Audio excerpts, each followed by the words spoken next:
Assalamualaikum warahmatullahi wabarakatuh. Bismillahirrahmanirrahim. Nawaina ta'alluma wa ta'lim wa tadhakkura wa tadhkir wa naf'a wal intifa' wal ifadah wal istifadah wal hatha ala tamassuki bi kitabillahi ta'ala wa sunnati rasulih sallallahu alaihi wasallam wa du'a ila al-huda wa dalalata ala al-khair ibtigha' wajhillah wa mardatihi wa qurbihi wa thawabihi subhanahu wa ta'ala. Allahumma inna nas'aluka fahman nabiyyin wa hifdzal mursalin wa ilhamal malaikatil muqarrabin. Allahumma aghnina bil ilm wa zaina bil hilm wa akrimna bit taqwa wa jamilna bil afiyah. Allahumma akhrijna min dhulumatil wahm wa akrimna bi nuril fahm. Subhanaka la ilma lana illa ma 'allamtana innaka antal alimul hakim. Rabbi shrah li sadri wa yassir li amri wahlul 'uqdatan min lisani yafqahu qawli wa saddid lisani wahdi qalbi bihaqqi sayidina Muhammadin sallallahu alaihi wasallam. Telah berkata Al-Imam Abdullah bin Ali Al-Haddad di dalam kitabnya Petunjuk Tarikat ke Jalan Akhirat, muka surat 130, satu perenggan selepas amar ma'ruf dan nahi mungkar. Mungkin saya dah baca sampai muka surat 11, tapi saya baca je lagi sekali. Saya akan baca lagi sekali daripada sini. Ila an qal, yang wajib atasmu apabila anda melihat seseorang yang meninggalkan yang baik ataupun yang membuat suatu mungkar, ialah anda memberitahunya bahawa yang ditinggalkannya itu adalah baik atau yang dibuatnya itu adalah mungkar. Jika dia tidak membuat apa yang anda terangkan kepadanya, maka hendaklah anda menasihatinya dan mengingatkan balasan Tuhan ke atasnya. Jika dia masih enggan menerima juga, maka wajiblah ke atasmu berkeras terhadapnya dengan memukulnya jika berdaya dan memecahkan alat mainannya yang haram itu, atau memecahkan gelas araknya, atau mengembalikan barang rampasan itu dari tangannya dan menyerahkannya kepada pemiliknya. Martabat ini tiada dimiliki sesiapa pun kecuali orang yang mempergiatkan dirinya semata-mata kerana Allah Subhanahu wa ta'ala, ataupun orang yang mendapat keizinan dari penguasa negara. Adapun dua martabat yang terdahulu tadi, maksudku dengan memberitahu orang yang melanggar perintah itu dengan itu dan menasihatinya, maka yang demikian itu hanya dibuat oleh sama ada. Adapun dua martabat yang terdahulu tadi, maksudku dengan memberitahu orang yang melanggar perintah itu dan menasihatinya, maka yang demikian itu hanya dibuat oleh sama ada seorang jahil yang buta tuli ataupun seorang alim yang keterlaluan. Dan ketahuilah bahawa menyuruh berbuat baik itu adalah wajib dan mencegah yang haram juga wajib, manakala menyuruh yang sunat dan mencegah yang makruh hukumnya mustahab, iaitu dituntut. Tinggalkan tempat di mana ada mungkar. Wahai saudaraku, jika anda menyuruh seseorang berbuat baik atau anda mencegahnya dari berbuat mungkar, namun orang itu tidak mahu mengikut suruhanmu, maka hendaklah anda segera memisahkan diri dari tempat yang dilakukan mungkar itu dan meninggalkan orang yang melakukan dosa itu, sehingga dia kembali kepada perintah Allah Subhanahu wa ta'ala. Anda mesti benci terhadap maksiat. Wahai saudaraku, hendaklah anda menyimpan perasaan benci terhadap semua jenis maksiat dan membenci juga orang-orang yang suka membuat maksiat kepada Allah Subhanahu wa ta'ala. Dan membenci kerana Allah Subhanahu wa ta'ala itu sememangnya lah wajib atas setiap mukmin. Maka jika anda dianiayai orang dan dimaki hamun, lalu ternyata pada wajahmu alamat marah sahaja, dan anda pun merasa benci terhadap kelakuan itu dan pelakunya, seperti tidak ada yang terjadi sama dengannya, dan tidak ada sesuatu perkara yang lebih besar daripadanya ketika anda mendengar dan melihat kemungkaran itu, namun anda tidak berbuat apa-apa pun, nyatalah bahawa anda adalah lemah imannya, dan bahawasanya kehormatan dirimu dan hartamu itu adalah lebih anda besarkan dari suruhan agamamu sendiri. Kemudian jika anda tahu dengan penuh hakikatnya bahawa kalau anda menyuruh berbuat baik dan mencegah dari berbuat jahat, tidak ada siapa yang akan mendengar kepadamu dan tiada siapa yang mahu menerima nasihatmu, ataupun anda yakin bahawa anda akan mendapat kesusahan daripadanya, seperti ditimpa bahaya yang jelas ke atas dirimu atau kerosakan kepada harta bendamu, maka ketika itu bolehlah anda berdiam diri manakala menyuruh berbuat baik dan melarang dari berbuat mungkar itu, gugurlah kewajipannya ke atas dirinya.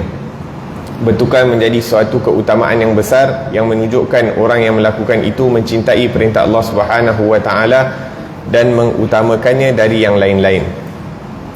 Adapun jika anda yakin bahawa perbuatan mungkar itu akan bertambah dengan laranganmu ataupun bahayanya akan menimpa yang lain dari kaum muslimin, maka ketika itu berdiam diri itu lebih baik, bahkan ada kalanya wajib. Alhamdulillah wassalatu wassalamu ala sayyidina Rasulillah wa ala alihi wa ashabihi wa man walah, amma ba'd. Naam. Al-Imam Abdullah bin Alwi Al-Haddad dalam bahagian ini menerangkan adab-adab mengajak kepada kebaikan dan melarang daripada kemungkaran. Dekat sini yang pertama-tama sekali kata Imam Haddad, kalau kita nampak perkara yang mungkar, meninggalkan perkara yang baik ataupun melakukan yang mungkar, maksudnya ada dua. Dia tak buat benda yang Allah suruh ataupun dia melakukan perkara yang Allah larang.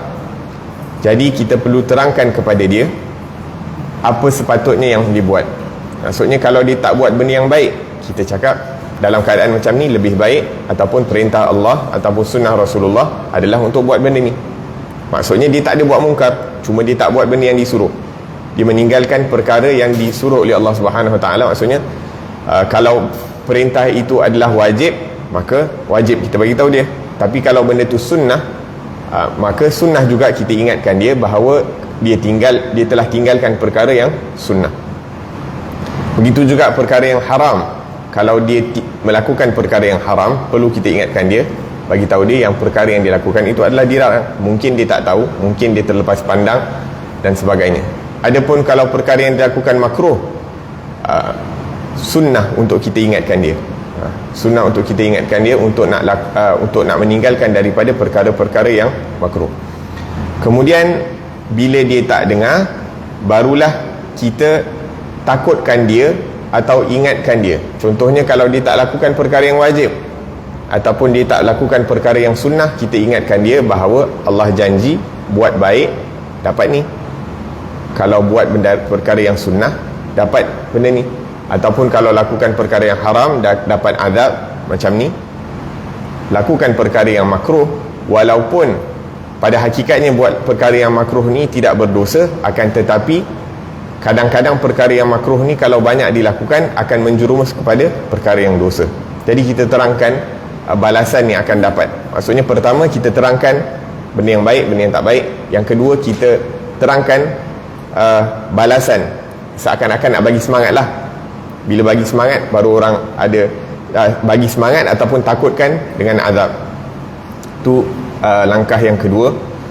Dan kemudian langkah yang ketiga, kalau dia bila dah bagi semangat dan dah takutkan pun dia tak terima juga, masih lagi continuous melakukan apa yang dilakukan, maka barulah kalau kita ada kuasa terhadap orang tersebut, maksudnya orang tu berada di bawah jagaan tanggungan kita ada kuasa ke atas dia, ataupun kita ni diberi kuasa oleh pemerintah untuk melakukan perkara-perkara yang lebih agresif lah. Sebagai contoh, ada perkara-perkara maksiat yang berlaku, kita ada kuasa untuk nak, contohnya buat serbuan ataupun dan sebagainya, maka kita boleh buat. Tapi kalau kita tak ada, bukan tanggungjawab kita untuk lakukan perkara-perkara tersebut.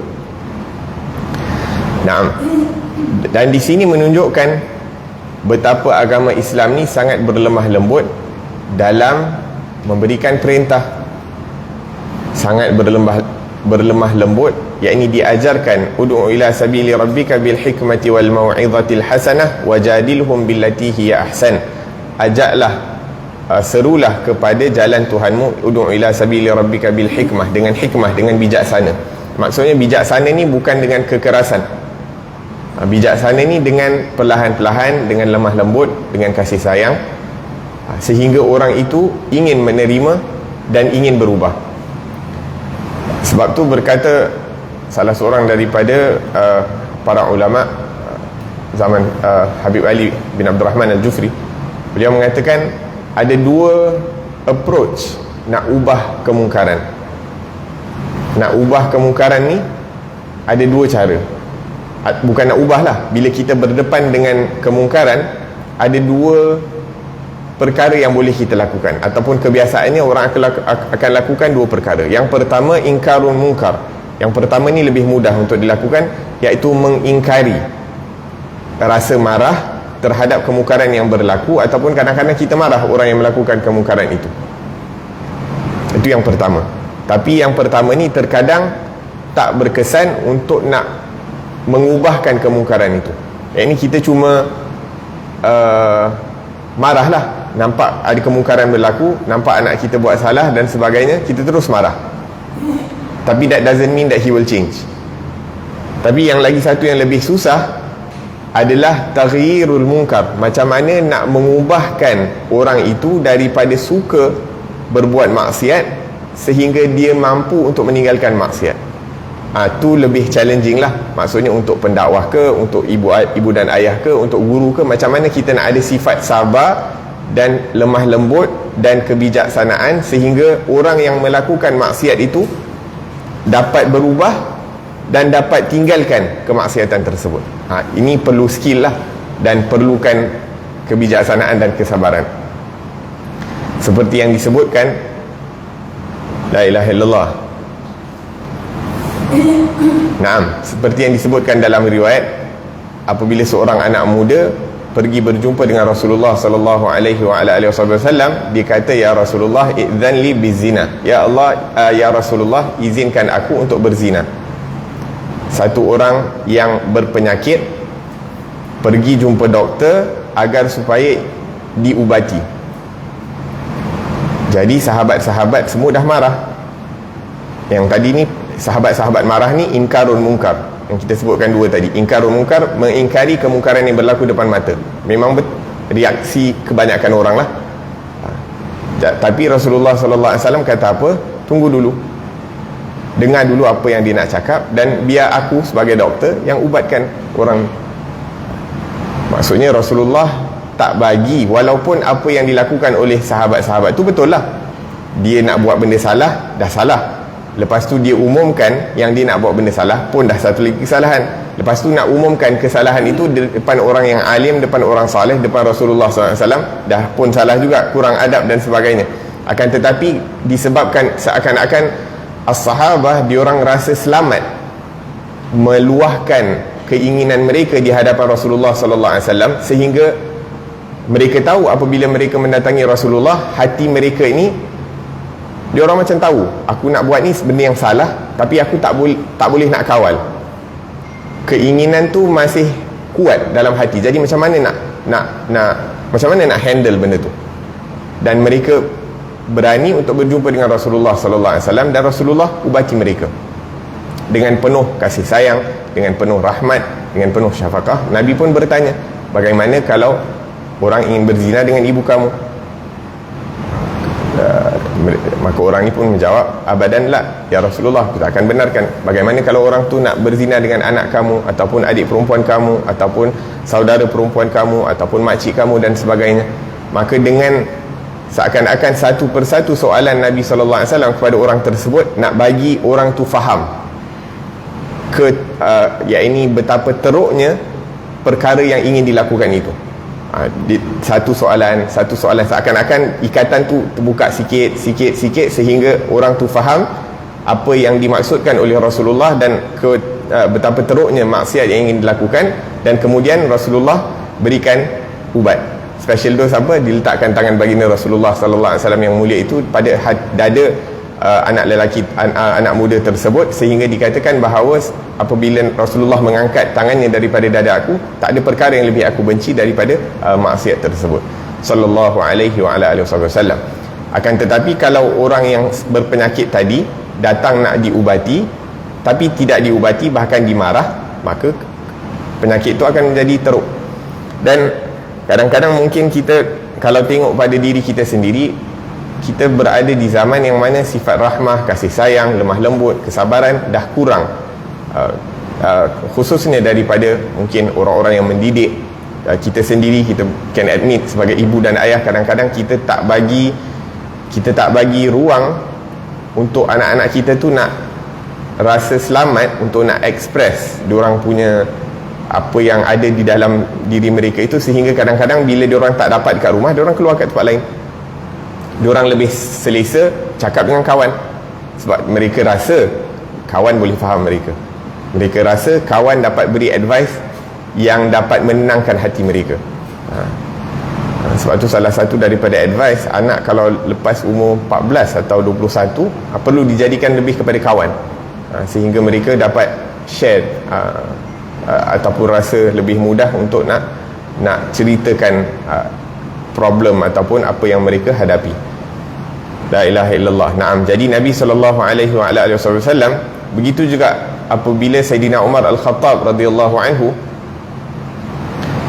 datang jumpa dengan Rasulullah. Ya Rasulullah, dia kata, kamu adalah lebih aku cintai daripada anak-anakku, daripada kedua ibu bapaku dan seluruh manusia kecuali diri aku sendiri.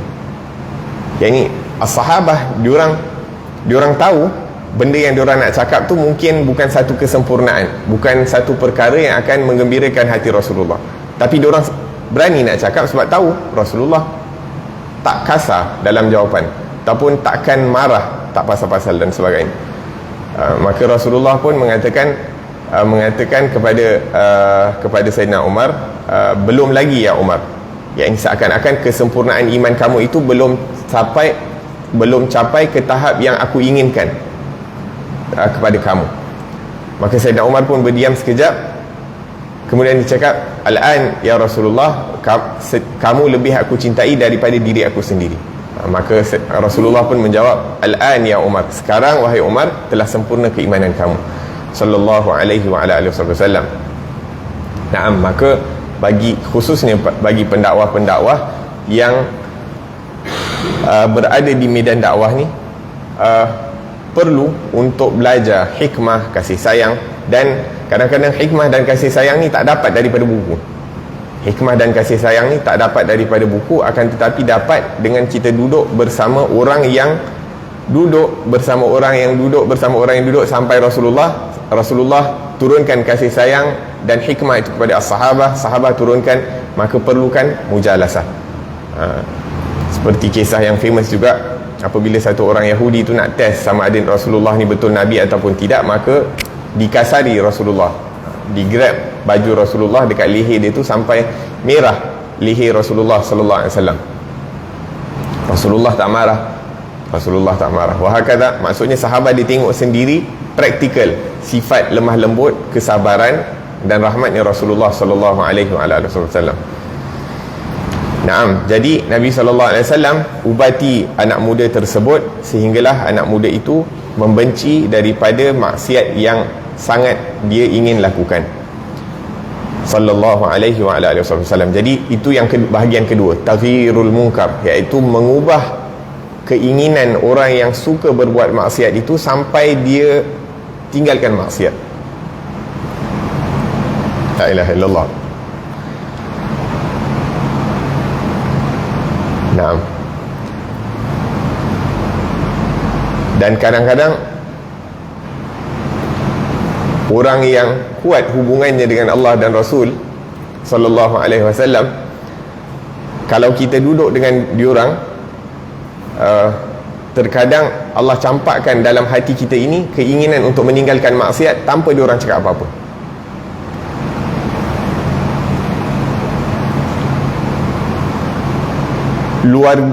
Satu experience yang luar biasa, tapi mungkin bagi yang pernah experience, dia something yang luar biasa. Kita biasanya rasa nak berubah sebab orang bagi ceramah, sebab tengok orang buat baik.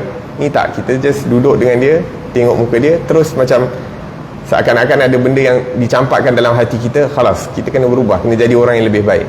Macam tu. Perlu jaga mata, perlu jaga telinga, perlu jaga lidah dan sebagainya. La ilaha illallah. Kalau kita dapat jumpa orang-orang macam tu, khalas, jangan tinggalkan. Orang-orang macam tu maksudnya dengan gerak-geri dan dengan melihat kepada mereka itu sudah mendekatkan kita kepada Allah Subhanahu wa taala. Dalam pepatah Arab ada sebutkan tentang ni, sebab tadi kita sebutkan tentang kisah anak muda yang ingin melakukan zina itu, maka dalam pepatah Arab ada sebutkan satu bait syair yang menyebutkan, afu ta'ufu nisa'ukum fil mahrami, jagalah kehormatan diri kamu ni lebih kepada kaum lelaki, maka ta'uffu nisa'ukum fil mahrami, maka kaum wanita di kalangan ahli keluarga kamu juga akan menjaga kemuliaan diri mereka. Wa tajannabu ma la yaliqu bi muslimi, dan tinggalkanlah apa yang tidak layak ataupun tidak sesuai untuk dilakukan oleh seorang Islam. Inna zina dainun fa in aqradtahu, sesungguhnya zina itu merupakan satu hutang yang mana bayaran hutang tersebut kana al-wafa'u min ahli baitika fa'lami, kalau kamu melakukan zina itu maka zina akan diperlakukan ke atas ahli keluarga kamu, waliyadzubillahi tabaraka wa ta'ala. Naam. Lau kunta hurran min sulalati majidin ma kunta hattakan li hurmati muslimi, kalau kamu ini seorang yang merdeka, dalam erti kata seseorang yang mengamalkan agama Islam itu dengan sebenar-benarnya, merdeka daripada mengikuti hawa nafsu, merdeka daripada mengikuti daripada hasutan syaitan dan sebagainya, maka dan kamu daripada keturunan orang-orang yang mulia, maka kamu tidak akan mengganggu ataupun mengotori daripada kehormatan orang Islam yang lain. Ini yang disebutkan dalam pepatah Arab.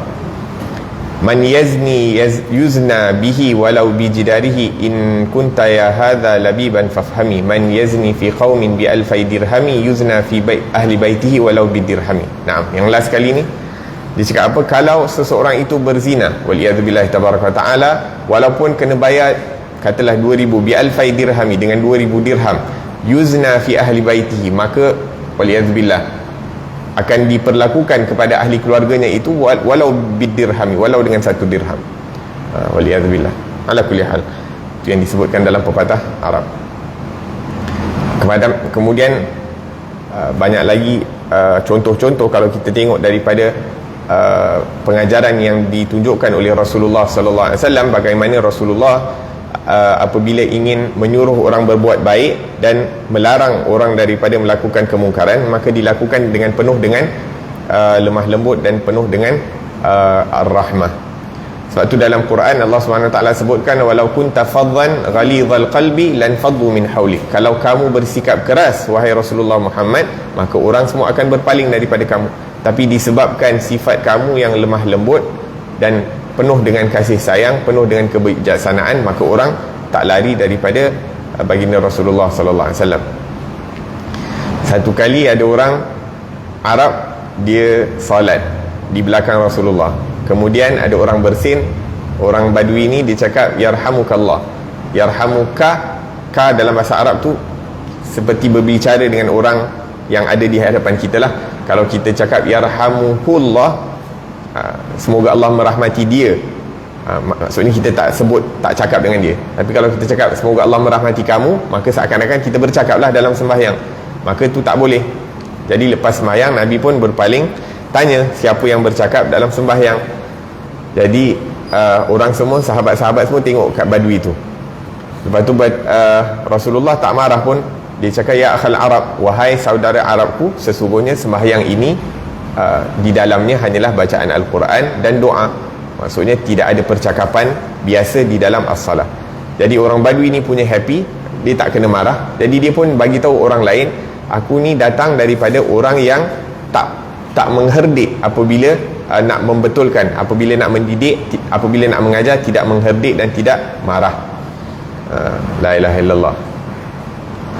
Tapi zaman sekarang kalau kita tengok orang buat salah, dia terus 1 kilo ceramah bagi kan. Dia mungkin nampak dia pegang tin arak ke, ataupun nampak dia masuk ke tempat maksiat ke apa ke, terus kita buruk sangka dengan dia. Mungkin ada banyak reason kenapa dia pergi dan sebagainya. Walhasil macam mana nak tidak cepat menghukum orang lain, akan tetapi apabila kita menghukum diri kita sendiri. Yakni kalau benda kesalahan yang kita lakukan, kita hukum diri kita, tapi bila nampak orang lain seakan-akan berada di situasi yang seakan-akan nampak macam dibuat satu kesalahan, kita bagi excuse, kita bagi keuzuran, wahakata. Tapi tak senang, perlu didik diri kita untuk jadi macam tu. Sebab kita sekarang ni berada di zaman yang mana semua orang akan nak salahkan orang lain, tapi tak rasa diri dia bersalah. La ilaha illallah. Naam. seperti yang disebutkan oleh Rasulullah SAW, ada 3 perkara yang merosakkan diri. Satu, syuhun muta', sifat kebakhilan yang dituruti, wa hawan muttaba', dan hawa nafsu yang diikuti, wa i'jabul mar'i binafsih, orang berbangga dengan diri dia sendiri. Dalam bahasa Inggeris pun sebenarnya psikologi punya ni, dia orang panggil apa, narcissism, penyakit yang mana sekarang ni macam orang suka selfie. Kadang-kadang orang tu antara penyakit-penyakit lah, bukanlah nak kata selfie tu salah, memang kita semua pun selfie kan, tapi maksudnya kadang-kadang dia macam shock sendiri, rasa macam dia berlebih-lebihan sampai dia hanya nampak diri dia, dia tak nampak orang lain. Dia rasa diri dia bagus, bila bercakap pun cara dia cakap pun nampak macam lebih kepada tentang diri dia dan sebagainya. Wah, kata la ilaha illallah, dan Rasulullah dah bagi tahu dah. Rasulullah dah bagi tahu tentang perkara tersebut.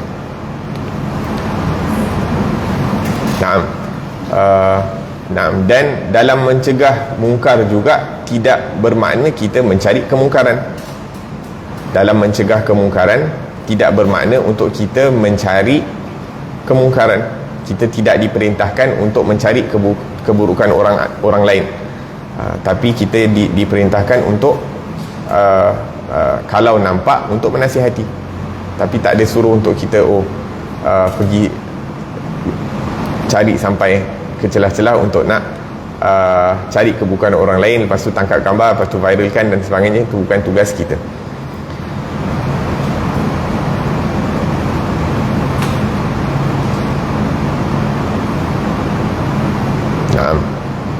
Jadi kalau kita mampu berdoa, kita berdoa. Kita mampu untuk nasihat, kita bagi nasihat. Kita mampu beri peringatan, kita berikan peringatan. Kalau kita, dan selebihnya kepada tugas itu merupakan tugas mereka-mereka yang mempunyai kuasa. La ilaha illallah. Kemudian disebutkan di sini, kalau kita dah nasihat, kita dah mencegah, dan orang tu masih lagi berbuat perkara-perkara yang dilarang, maka kita tinggalkan tempat tu dan kita tinggalkan orang tu. Kalau kita tahu kalau kita berjumpa dengan orang ni, biasanya akan mengumpat. Kalau kita pergi kat satu tempat ni, biasanya kita akan tergelincir melakukan perkara-perkara yang dilarang, maka kita elakkan diri daripada berjumpa. Kita elakkan diri daripada berjumpa ataupun pergi ke tempat tersebut.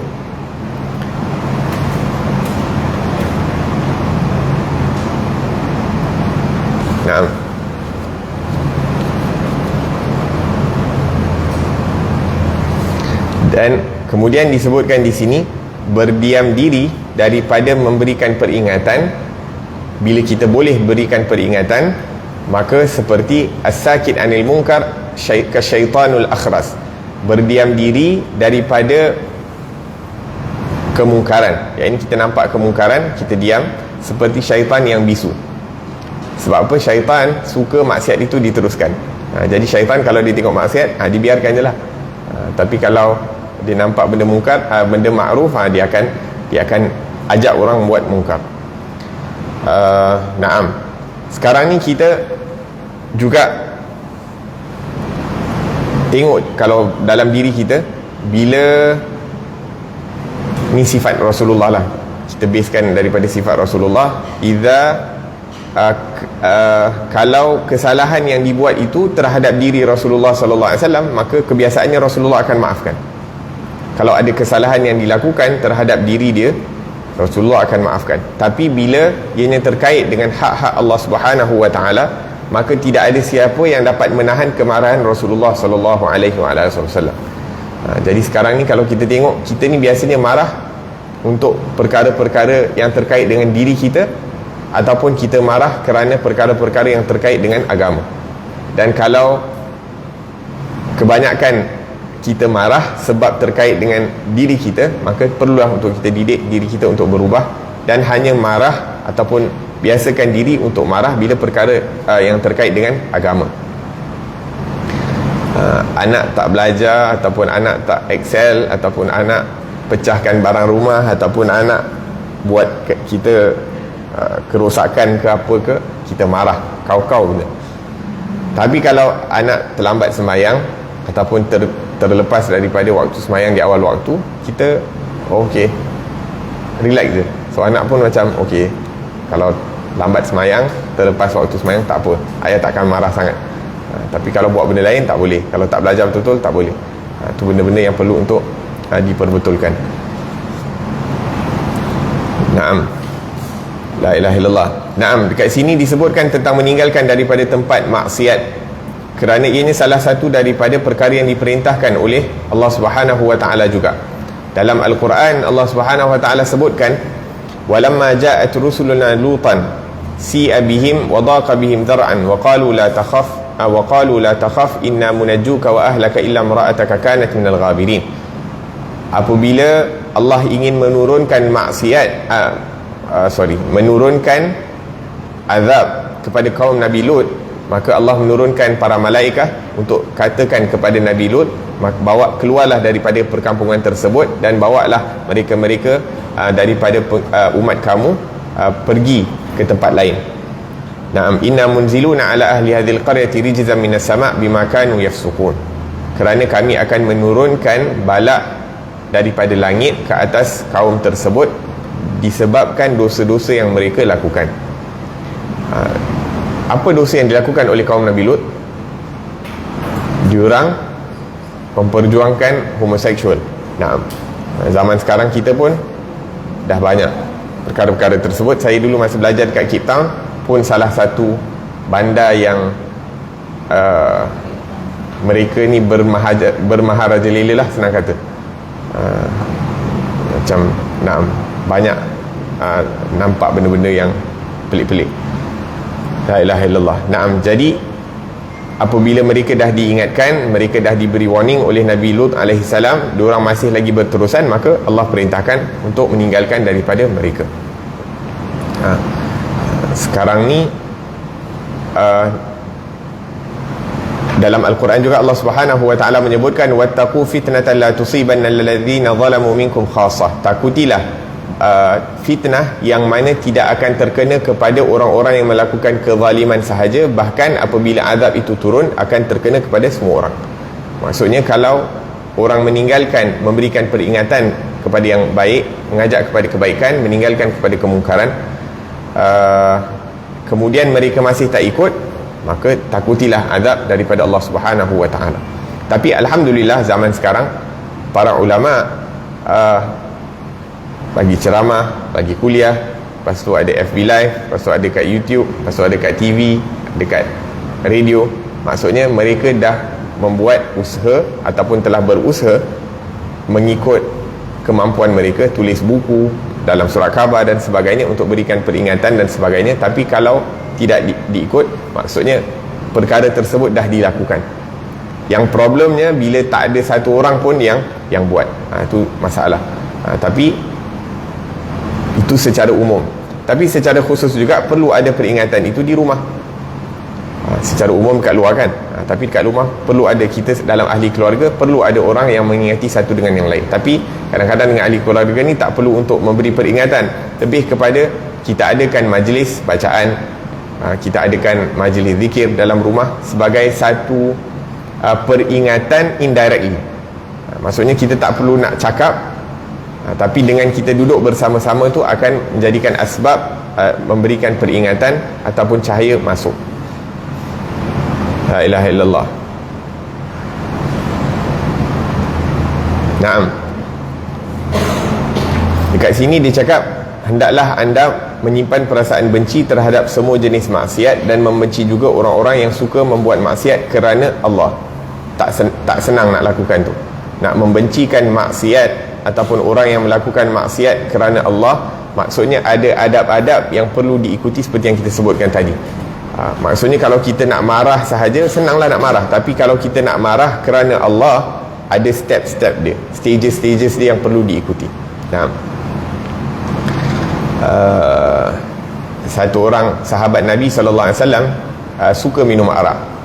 Dia minum arak, lepas tu dah kena rotan, lepas tu minum lagi arak, lepas tu kena rotan lagi, lepas tu minum lagi arak, kena rotan lagi, sehingga sahabat-sahabat lain dah mula cakap buruk terhadap orang tersebut. Akan tetapi diingatkan oleh baginda Rasulullah sallallahu alaihi wasallam, jangan kamu membantu syaitan untuk menghina orang ini, kerana orang ini mencintai Allah dan mencintai Rasul sallallahu alaihi wasallam. Kerana apa? Kerana setiap kali dia tergelincir dalam melakukan maksiat, dia pergi berjumpa Rasulullah, nakkan dosa dia itu dihapuskan sehingga dia kena rotan. Dan kena rotan bukan bersendirian, kena rotan di hadapan orang lain. Syuf, maksudnya diorang tahu mereka jujur dengan diri mereka, yakni ya Rasulullah, aku masih lagi belum dapat berhenti dalam melakukan dosa tersebut. Wah kata la ilaha illallah.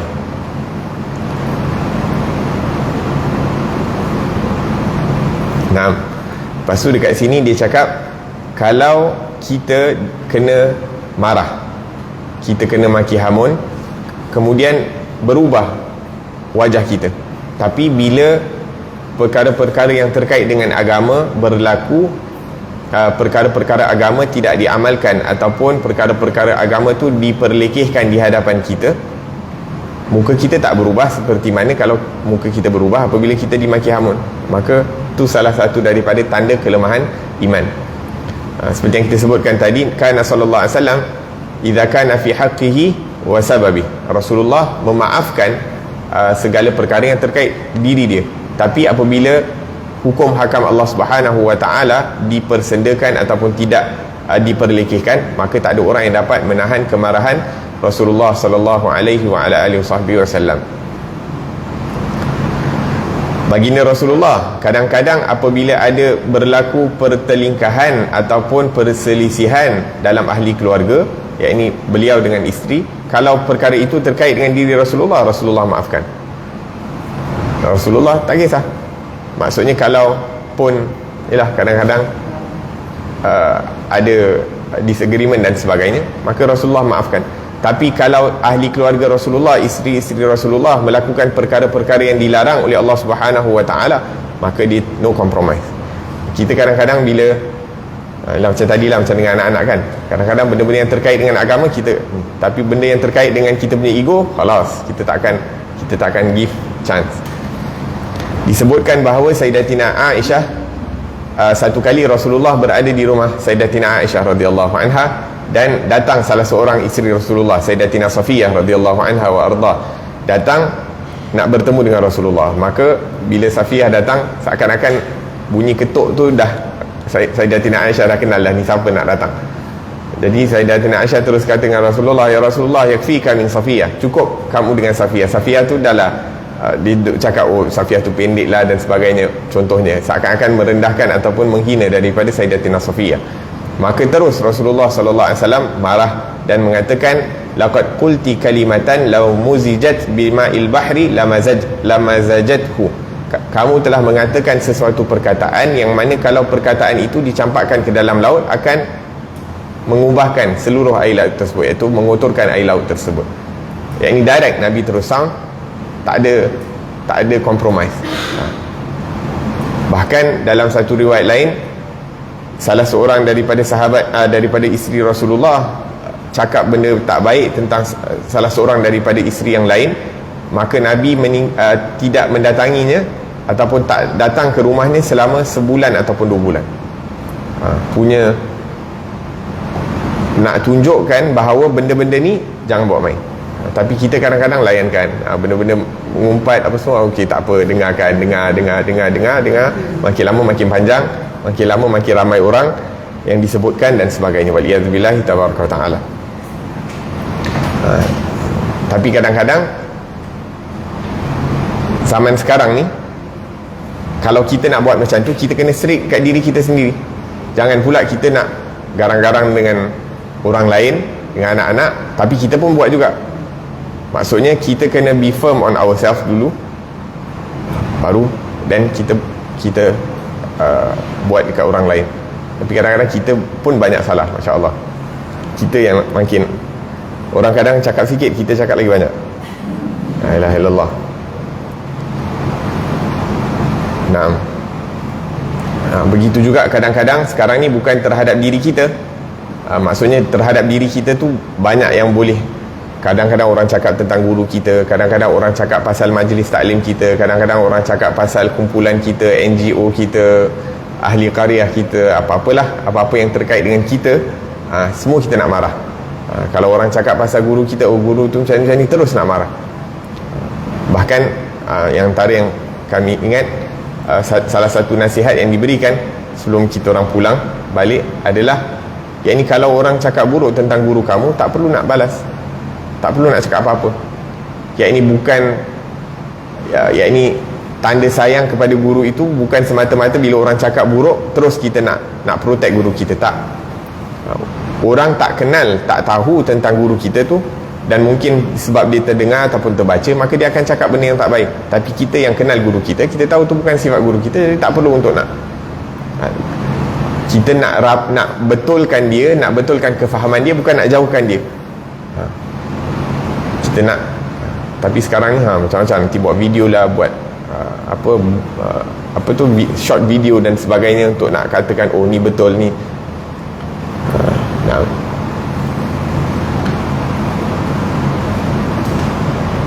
Jadi bila nak mencegah daripada mungkar ni, kita tengok keadaan, ataupun berdiam diri daripada mencegah kemungkaran ni ada beberapa senario.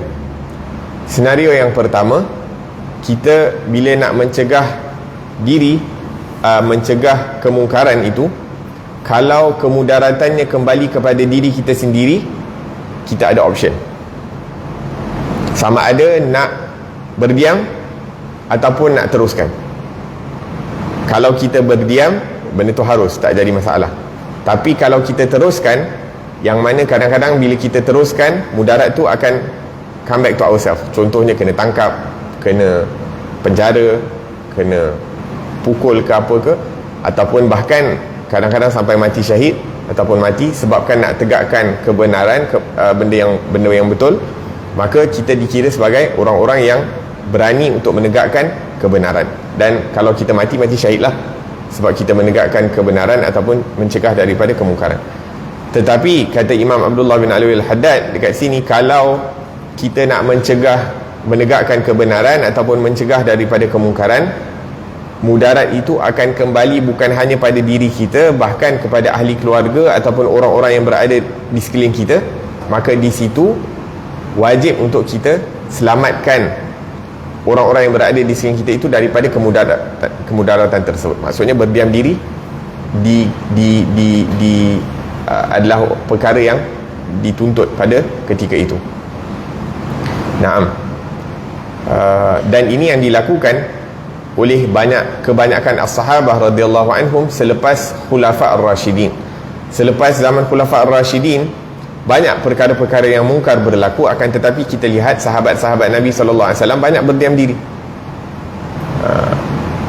Seperti di zaman Yusuf al-Hajjaj dan sebagainya, banyak kemungkaran yang berlaku, tapi sahabat-sahabat tak ada nak berperang ke, nak mogok ke, nak jatuhkan kerajaan ke, tak ada. Bahkan mereka memilih untuk berdiam diri untuk menjaga keamanan dan agar supaya kemudaratan itu tidak bertambah. Maka dekat sini, hatta nak mencegah, nak mengajak kepada benda yang baik, mencegah daripada kemungkaran pun kena ada ilmu dan kena ada bijaksana. Maksudnya ada step-step dia dan ada keadaan-keadaan, situasi-situasi yang tertentu untuk nak lakukan. Jadi kalau bahaya itu datang kepada diri sendiri, kita ada option, sama ada nak buat ataupun tak. Kalau kita buat, maka kita orang yang berani dan orang yang mulia. Kalau kita tak buat pun tak jadi masalah.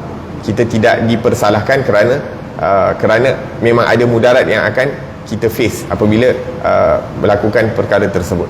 Tapi kalau mudarat itu datang kepada kita dan ahli keluarga dan juga orang-orang di sekeliling, maka pada waktu itu kita wajib untuk tidak teruskan, untuk iaitu mengajak kepada kebaikan ataupun mencegah daripada kemungkaran. Adapun kita berdiam diri daripada mencegah kemungkaran, kerana kalau kita mencegah kemungkaran itu, kita akan rugi daripada segi keduniaan. Contohnya apa? Kita tengok orang tu dia minum arak, lepas tu kita diam je. Sebab apa? Sebab kalau kita cegah dia sebab dia bos ke apa, kita mungkin takkan naik pangkat, mungkin tak dapat gaji, mungkin gaji kena potong, mungkin tak dapat projek dan sebagainya. Maka pada waktu itu kita berdiam diri daripada kemungkaran sebab kita takut rugi daripada perkara-perkara dunia, maka itu adalah satu perkara yang dikeji. Itu adalah satu perkara yang dikeji. Maksudnya sekarang ni ada 3 situasi berdiam diri di hadapan kemungkaran. Satu tu sebab mudarat datang diri kita, tu kita ada pilihan, harus, maksudnya untuk teruskan. Tapi kalau kita tak teruskan pun okey. Keadaan kedua, mudarat datang kepada diri kita dan ahli keluarga dan orang di sekeliling. Di situ wajib untuk kita tak teruskan, mencegah. Yang ketiga tu kita berhenti ataupun berdiam diri di hadapan kemungkaran kerana takut rugi daripada segi keduniaan, yang mana dalam bahasa Arab dipanggil mudahanah, berbuat baik kepada orang-orang yang melakukan kesalahan sebab takut kita tak dapat benefit, tak dapat perkara-perkara keduniaan yang kita inginkan. La ilaha illallah. Naam. Dalam hadis Nabi SAW menyebutkan ataupun bertanya kepada as-sahabah, kaifa bikum idza tagha nisaukum wa fasaqa syababukum, bagaimana kalau kamu hidup di suatu zaman yang mana kaum wanitanya telah melampau dan yang lelaki ataupun anak mudanya banyak melakukan dosa-dosa. Di sini Nabi SAW mulakan dengan perkataan wanita, nak menunjukkan seperti mana yang disebutkan dalam hadis lain juga, betapa pentingnya untuk kita mendidik dan menjaga dan mentarbiah anak perempuan. Kerana apa? Kerana terkadang berlakunya kerosakan, berlakunya kemaksiatan bermula daripada kaum wanita, bermulanya daripada kaum wanita ataupun kaum lelaki ni banyak melakukan kemaksiatan ataupun kejahatan disebabkan daripada wanita. Allahumma salli ala sayyidina Muhammad. Ada hadis yang Nabi SAW, fitnah yang paling besar yang akan berlaku ataupun yang aku tinggalkan selepas ni adalah daripada kaum wanita.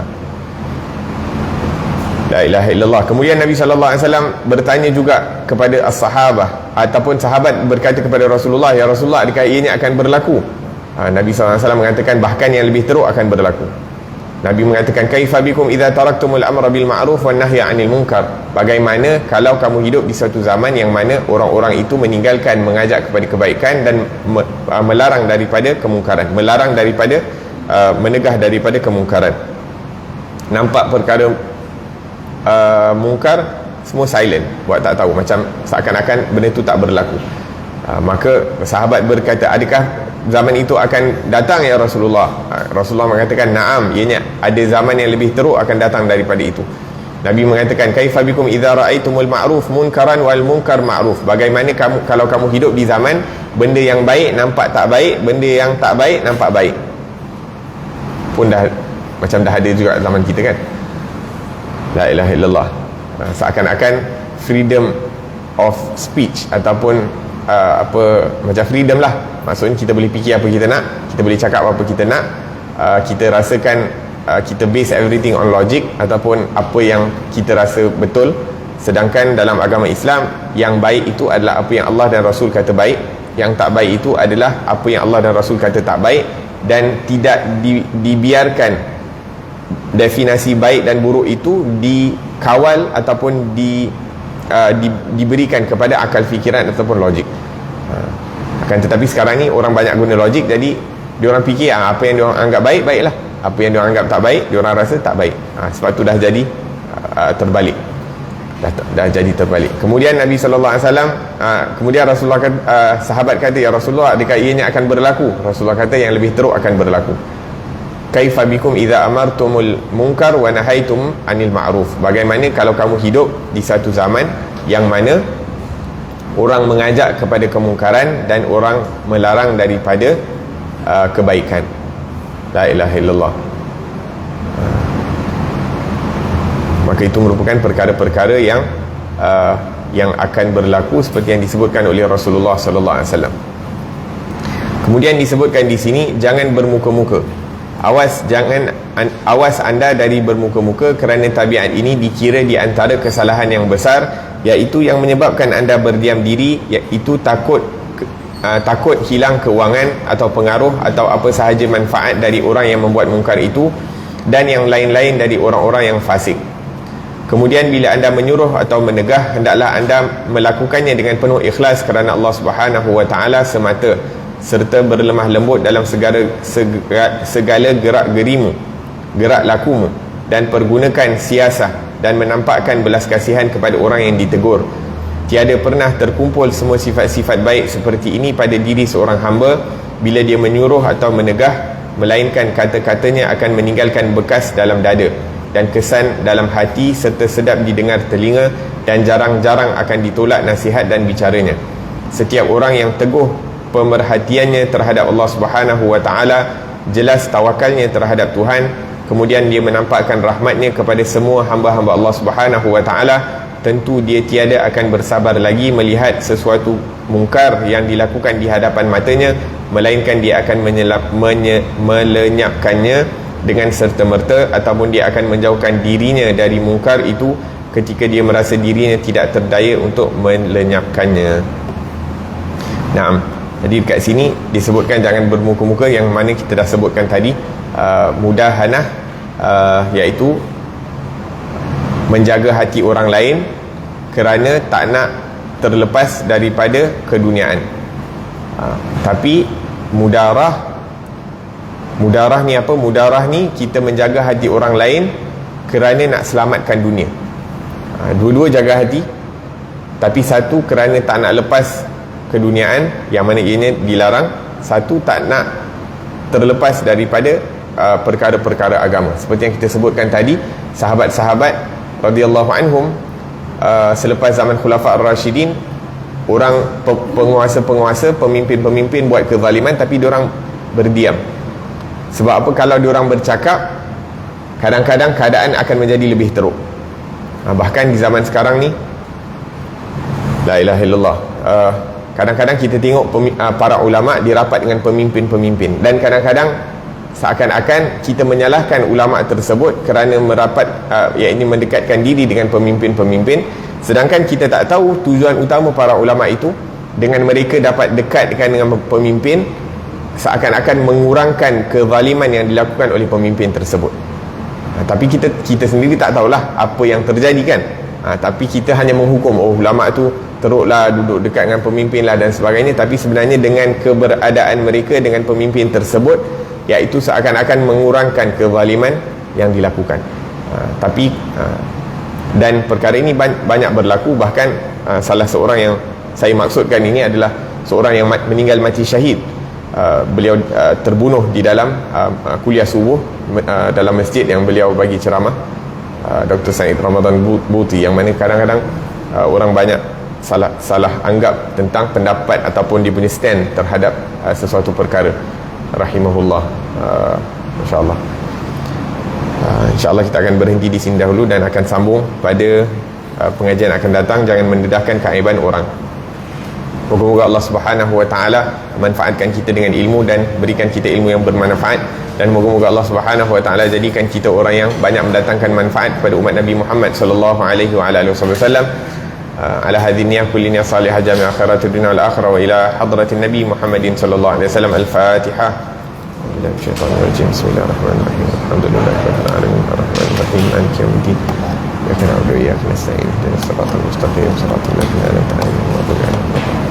ربنا انفعنا بما علمتنا ربي علمنا الذي ينفعنا ربي فقهنا وفقه أهلنا وقرابات لنا في ديننا مع أهل القدر أنثى وذكر ربي وفقنا وفقهم لما ترتضي قولا وفعلا كرما وارزق الكل حلالا دائما وأخلا أتقياء علما نحظى بالخير ونكفى كل شر ربنا واصلح لنا كل الشؤون وأقر بالرضا منك العيون واقض عنا ربنا كل الديون قبل أن تأتينا رسل المنون واغفر واستر أنت أكرم من ستر وصلاة الله تغشى المصطفى من إلى الحق دعانا والوفى بكتاب فيه للناس شفاء وعلى الآل الكرام شرفا وعلى الصحب المصابيح الغراب اللهم اهدنا بهداك واجعلنا ممن يسارع في رضاك ولا تولنا وليا سوى ولا تجعلنا ممن خالف أمرك وعصاك wa hasbunallahu wa ni'mal wakil wa la haula wa la quwwata illa billahil aliyyil azim wa sallallahu ala sayyidina Muhammadin wa ala alihi wasallam. Alhamdulillahi rabbil alamin wa la'afu minkum. Wassalamualaikum warahmatullahi wabarakatuh.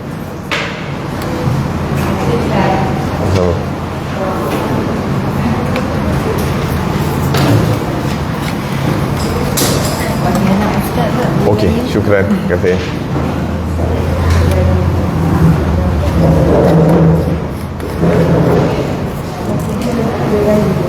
Alright, syukran. Terima kasih.